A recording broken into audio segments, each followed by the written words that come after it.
Recently, the brake pad wear indicator lit up on my dashboard. Since it's winter, I don't want to remove the wheels and replace the pads in this weather, so I decided to disable the indicator temporarily to avoid distractions while driving.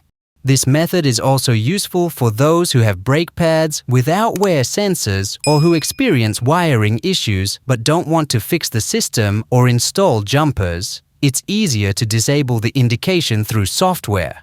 To do this, we need a diagnostic cable, a computer, and software such as VCDS, since I have an Audi A6. Now, let's start the program and turn on the ignition. Then, select Module 17, Instruments, and wait for the connection to establish. Once connected, go to Section 07, Coding, where you'll find the first window displaying the current coding. In this window, you can modify the first 2 digits to enable or disable certain features, depending on your car's configuration. Since my car doesn't have a trip computer, my coding value is 01, which specifically controls the brake pad wear indicator. Here's the breakdown of values. 0. No functions activated. 1. Brake pad wear indicator. 2. Seatbelt warning indicator. 4. Headlight washer fluid level indicator. 16. Upper display activation for radio navigation.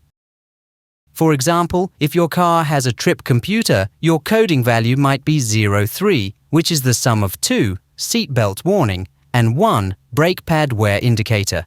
So, if you want to disable the seatbelt warning but keep the brake pad indicator, subtract 2 from the code. In my case, I only want to disable the brake pad indicator, so I enter 00 and press Do It. As you can see, the brake pad wear indicator has turned off. That's a simple way to disable dashboard indicators if any warning lights are bothering you.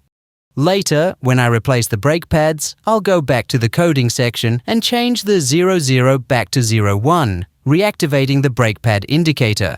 If I wanted to enable the seatbelt warning, I would add 2, and if I also wanted to enable the washer fluid level indicator, I'd add 4 to the code. Now let's test the new coding. Press Do It. As you can see, the brake pad wear indicator has reappeared on the dashboard. One more thing, if you disable an indicator via software, the dashboard may still remind you every time you turn on the ignition. Now when I start the car, the brake pad wear indicator doesn't light up. That's it. See you soon in the next video.